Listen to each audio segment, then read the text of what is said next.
মই আজি দেখুৱাবলৈ লৈছোঁ মোৰ জেড প্লেন জোপা। জেড প্লেন এবিধ অতি সুন্দৰ সেউজীয়া উদ্ভিদ, চিৰসেউজীয়া উদ্ভিদ। এই গছত পাত গৰমতেই হওক বা ঠাণ্ডাতেই হওক সদায় সেউজীয়া হৈ থাকে, ইয়াৰ পাত নহৰে। সেইকাৰণে এই উদ্ভিদবিধ দেখিবলৈ অতি সুন্দৰ আৰু সকলো সময়তে বাগিচাত এটা সৌন্দৰ্য প্ৰদান কৰে। বহুতে ইয়াক ইনডোৰ প্লেণ্ট হিচাপে ব্যৱহাৰ কৰে যদিও এই উদ্ভিদবিধক অতি কমেও 4 ঘণ্টা ৰ'দৰ পোহৰ লাগে। সেই কামটো মানুহে ভুল কৰি দিয়ে কেতিয়াবা, তেতিয়া এই গছজোপা মৰিবলৈ ধৰে। এই ফুলবিধ যদিও এবিধ জনপ্ৰিয় ইনডোৰ ফুল বুলি ধৰা হয়, কিন্তু ই সম্পূৰ্ণভাৱে ৰ'দৰ ওপৰত নিৰ্ভৰশীল ফুল আৰু ৰ'দ পালেহে এই গছজোপাই ভালদৰে গ্ৰ' কৰে, নহ'লে মৰি যাব পাৰে। এই উদ্ভিদবিধৰ চাইণ্টিফিক নামটো হ'ল ক্ৰছুলা ওভেটা। আমি সকলোৱে ইয়াক জেড প্লেণ্ট বুলি কওঁ আৰু এই ফুলবিধ অতি জনপ্ৰিয়। বহুতে ইয়াক লাকি প্লেণ্ট বা অন্যান্য নামেৰেও কয়। এই উদ্ভিদবিধক বনচাই ৰূপেও ধুনীয়াকৈ ৰূপ দি পেলাই ব্যৱহাৰ কৰে। তাৰ তলত ধুনীয়া ধুনীয়া শিলগুটি, তাৰপিছতে বুদ্ধ আদিৰ মূৰ্তি থৈ পেলাই ধুনীয়াকৈ ৰাখে বাগিচাত। মই এই গছজোপা এটা সৰু আগ আনি পেলাই ৰুইছিলোঁ আৰু যিহেতু ভাবিছিলোঁ যে মই ফুলনিখনৰ মাজত ৰ'দতেই ৰাখিম, সেইকাৰণে মই আৰু ইয়াৰ যিখিনি কিমান ডাঙৰ হ'ব পাৰে সেই বিষয়ে মই জানিছিলোঁ। সেইকাৰণে মই এয়া ফল মূলৰ বাকচতেই মই আনি পেলাই দিলোঁ আৰু সেইমতে গছজোপা বাহিৰতে ৰাখি থলোঁ। আৰু বৰ্তমান এই গছজোপা ইমান ডাঙৰ হৈছেগৈ আৰু ইয়াৰ বিভিন্ন ধৰণে মই পুলিও কৰিছোঁ। য'তে ত'তে গুজি থ'লে ইয়াৰ পুলি কৰিব পাৰি। এই যদি এনেকুৱা এইখিনিতে আগটো যদি আমি ভাঙি পেলাই বেলেগ এঠাইত ৰুই থওঁ, তেতিয়াহ'লে এটা পুলি হৈ যায়। সৰু সৰু কোনোবাই যদি ভাবে যে মই অলপ জেড প্লেণ্ট কৰি পেলাই আনক দিম বা বিক্ৰী কৰিম, তেতিয়াও এই আগবিলাক কাটি সৰু যে ইমানটোমান আপোনাৰ টাব পায়, সেইবিলাকত যদি কাটি পেলাই কোকোপিট, তাৰপিছতে কেঁচু সাৰ বা গোবৰ সাৰৰ গুড়ি আৰু এই তেনেকুৱা ধৰণৰ মিক্স কৰি পেলাই যদি ৰুই থয়, পুলি হ'বই আৰু সেই পুলিটো অলপ দিনৰ ভিতৰতে ডাঙৰ হৈ যাব। কিন্তু সেই পুলিখিনি প্ৰথম অৱস্থাত যদিও অলপ ছাঁ পৰা ঠাইত ৰাখিব লাগে, কিন্তু অলপ দিনৰ ভিতৰতে তাক ৰ'দলৈ উলিয়াই দিব লাগিব, নহ'লে সেই পুলিখিনিয়ে পানী পোৱাৰ লগে লগে গেলিবলৈ আৰম্ভ কৰিব।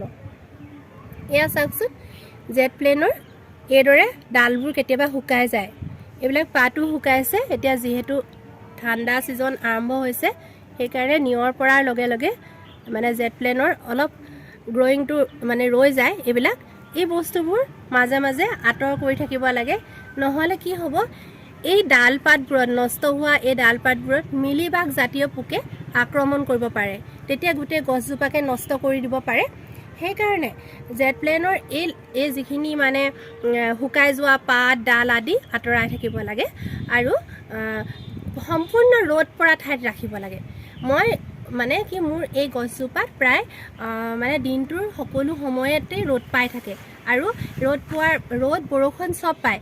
যিহেতু ইয়াৰ টাবটোৰ ফুটাখিনি ভাল আছে, তলত পানীটো দিলে নিগৰি যায়, সেইকাৰণে ইয়াৰ গ্ৰ'য়িংটো ৰৈ যোৱা নাই। আৰু আপোনালোকে সকলোৱে মন কৰিব লাগে যে এই জেড প্লেনৰ যেতিয়া পানী দিওঁ, আমি পানীটো সদায় নিদিলেও হয়। যেতিয়া পানীটো আমি এনেকৈ গম পাম যে টাবত যদি ৰুৱে, টিপি চালে গম পাম যে আমাৰ আঙুলিটো 1-2 ইঞ্চি সোমাই যাওঁতে শুকান পাইছোঁ, তেতিয়া পানী দিলেই হয়।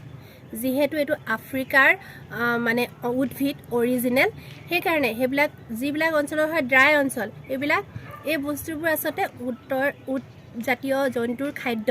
সেইকাৰণে এই বস্তুবোৰ এই উদ্ভিদবোৰ যেতিয়া আমাৰ ইয়াত ৰোৱা হয়, তাক এটা পৰিৱেশ দিব নোৱাৰিলে ই সুন্দৰ নহয়।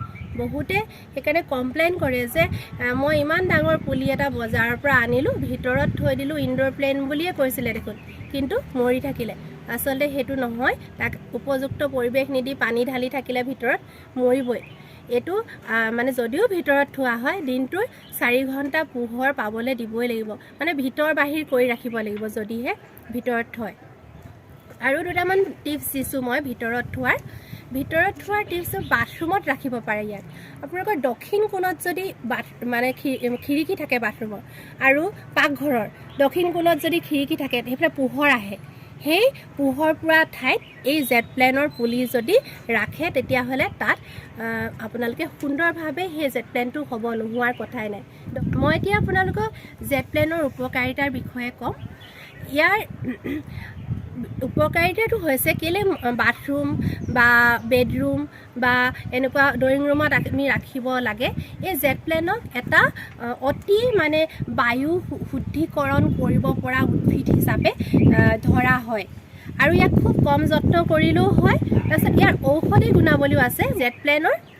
বহুত প্ৰকাৰ থাকে 7-8 বিধমান প্ৰকাৰ থাকে এতিয়া জেড প্লেনটো অকণমান বগা গুলপীয়া আৰু সেউজীয়া তিনিটা মিশ্ৰণৰ হয় কিন্তু সেই ভেৰিগেটেড যিটো জেড প্লেন সেইটো অকণমান কষ্টকৰ এই জেড প্লেনটো সকলোৱে কৰিব পাৰে একেবাৰে নতুন নিউ বিগিনাৰজনেও কৰিব পাৰে মাত্ৰ পানী নিখৰণ হ'ব পৰা এটা টাব লওক আৰু মানে তাত উপযুক্তভাৱে মানে এনেকুৱা যিটো সাকুলেণ্ট জাতীয় প্লেণ্টৰ যিটো মানে মাটি সেই মাটিটো প্ৰস্তুত কৰি পেলাই ৰুই দিয়ক তেতিয়া জেড প্লেন নোহোৱাৰ কোনো কাৰণেই নাই আৰু পুলিও সুন্দৰভাৱে কৰিব পাৰিব মই জেড প্লেনৰ বিষয়ে আজি ক'লোঁ আপোনালোকৰ জেড প্লেন কৰি চাব ক'ৰবাত পালে মানে আগ এটা খুজি লৈ আহিলে বা আপোনালোকে নাৰ্চাৰীৰ পৰাও লৈ আহিব পাৰে সুন্দৰভাৱে কৰি চাবচোন জেড প্লেন খুব ভাল লাগিব